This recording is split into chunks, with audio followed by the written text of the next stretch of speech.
kabar anak-anak?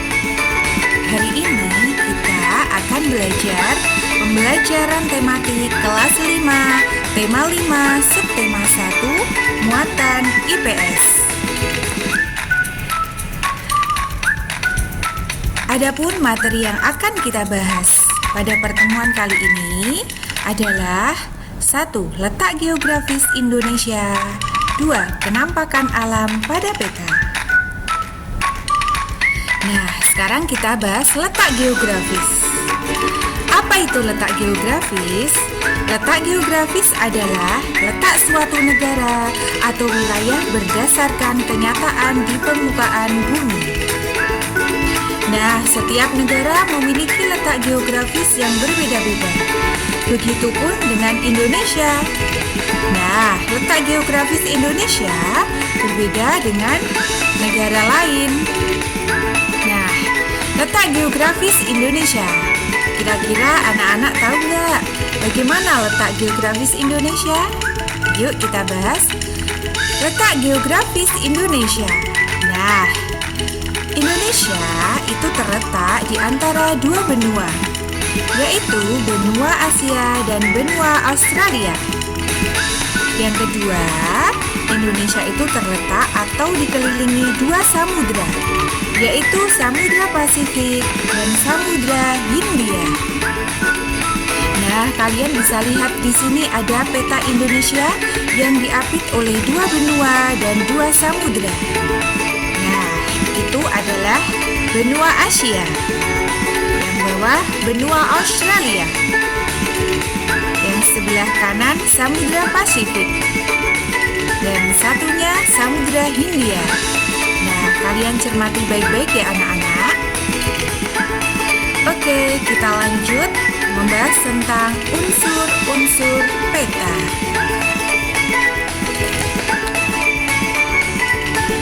Kamu dapat membuat peta untuk lebih memahami letak geografis Indonesia. Saat membuat peta, kamu perlu memperhatikan unsur-unsur peta sebagai berikut. Yang pertama, judul peta. Apa itu judul peta? Judul peta menunjukkan isi yang akan digambarkan dalam peta. Biasanya terletak di bagian atas. Yang kedua, skala peta. Nah, skala peta adalah angka yang menunjukkan perbandingan antara jarak sesungguhnya dan jarak yang ada pada peta. Lalu, simbol peta. Simbol peta adalah lambang gambar atau warna yang digunakan untuk memberi tanda objek yang terdapat pada suatu wilayah. Berikutnya, legenda. Nah, legenda adalah keterangan dari simbol-simbol yang digunakan pada peta yang mewakili kenampakan alam atau objek yang digambarkan. Lalu, insert. Insert adalah berbentuk peta kecil yang disisipkan untuk memperjelas salah satu bagian dari peta atau menunjukkan lokasi yang penting, tetapi kurang jelas dalam peta.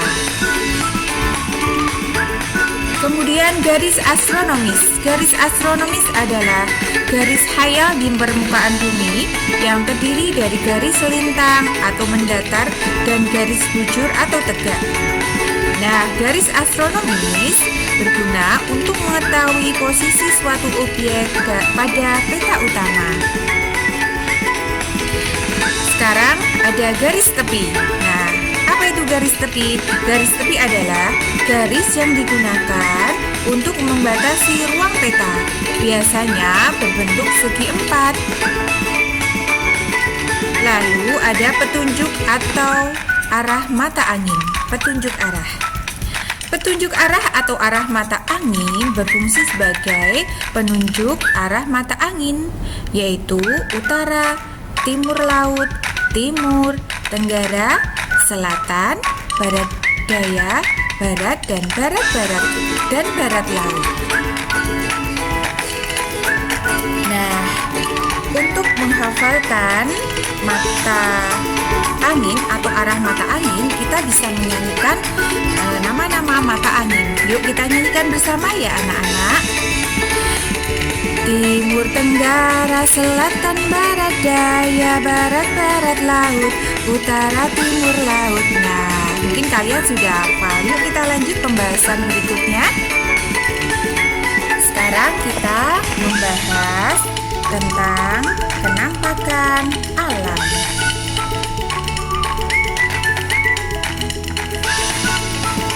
Penampakan alam adalah segala sesuatu di alam yang merupakan hasil dari peristiwa alam dan bukan merupakan akibat aktivitas manusia. Selain letak geografis, kamu dapat mengetahui penampakan alam sebuah daerah pada peta.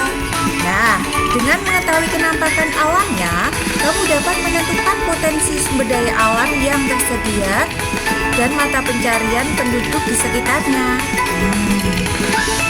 Nah, contoh penampakan pada peta. Contoh penampakan alam di peta dapat berupa dataran rendah, dataran tinggi, pegunungan, samudra, laut, sungai, gunung, rawa. Penampakan alam akan berpengaruh terhadap mata pencaharian warganya. Misalnya, penduduk di daerah dataran tinggi biasanya bermata pencaharian sebagai petani sayuran. Penduduk yang berada dekat dengan laut bermata pencaharian sebagai nelayan atau berwirausaha di bidang pariwisata. Nah, oke, mungkin cukup sekian pembahasan tema 5 subtema 1 muatan IPS kali ini. Semangat belajar anak-anak. Wassalamualaikum